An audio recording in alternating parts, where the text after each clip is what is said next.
Okay, Assalamualaikum warahmatullahi wabarakatuh. Hi everyone, my name is Nur. In here I want to explain about clause and sentence. Okay, for the first, what is clause?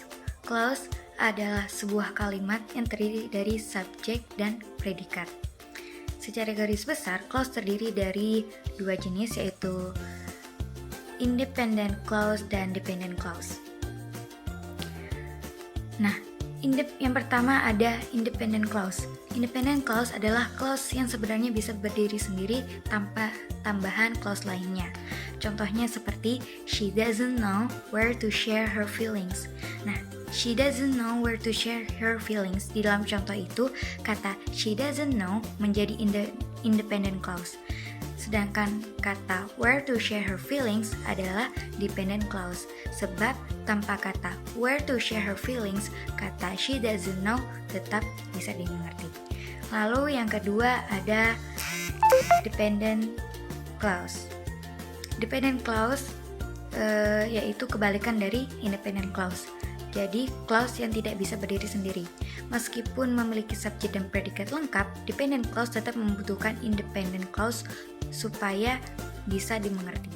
Misalnya, dalam contoh sebelumnya, dependent clause berbunyi where to share her feelings. Tidak dapat dipahami jika tidak didahului dengan she doesn't know.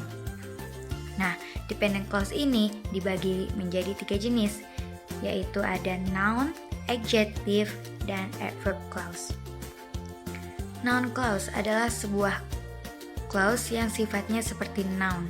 Jadi, meski tersusun oleh subjek dan predikat, sifatnya tetap saja seperti kata benda. Biasanya, noun clause didahului oleh marker-marker sendiri, seperti question word, if, whether, that, dan sebagainya. Contohnya, I don't know what she said. Di dalam contoh tersebut, what she said adalah noun clause. Jadi bisa dilihat, noun clause bisa diletakkan di mana saja, baik itu di depan, tengah, ataupun di belakang independent clause. Bahkan dalam satu kalimat itu, kita bisa memasukkan lebih dari satu noun clause. Yang kedua ada adjective clause. Adjective clause adalah clause yang bertindak sebagai sifat tambahan dari independent clause. Penggunaan adjective clause ini dalam kalimat bertujuan untuk menambahkan informasi baru tentang subjek dari independent clause yang dilekati.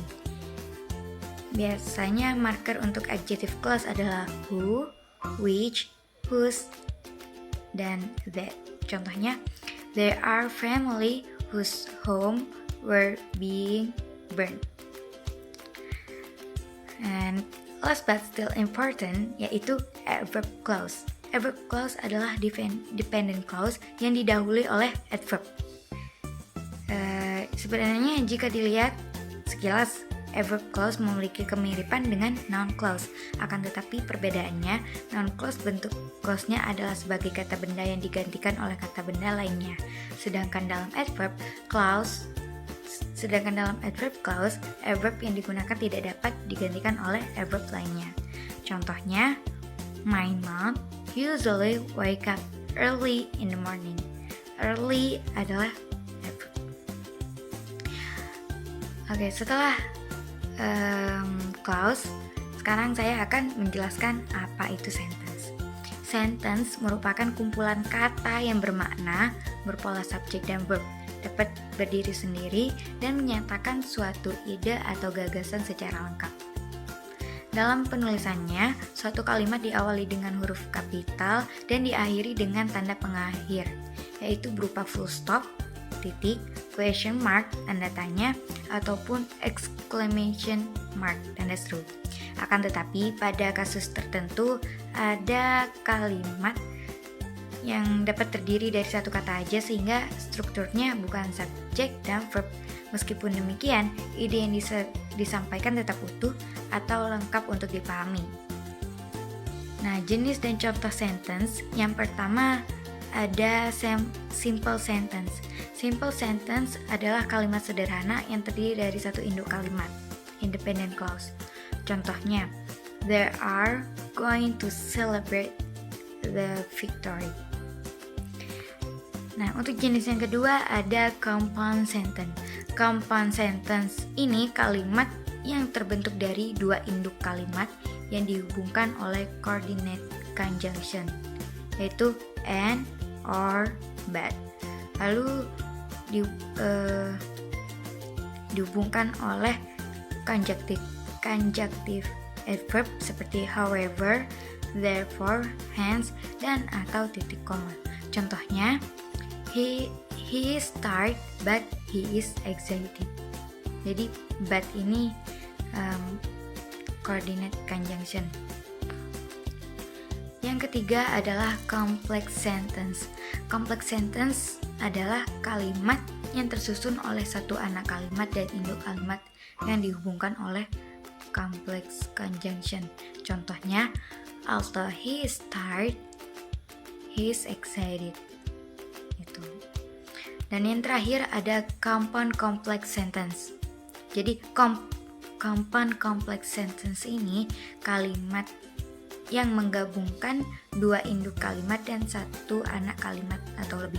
Contohnya seperti although he is tired, he is excited, but he doesn't want to go there again. Nah, setelah kita pelajari apa itu clause and sentence, perbedaan dari keduanya yaitu adalah jika clause anak kalimat dalam suatu kalimat besar dan sentence itu sekelompok kata yang terdiri dari subjek dan predikat. Okay, I think enough. Last from me. Assalamualaikum warahmatullahi wabarakatuh. See you.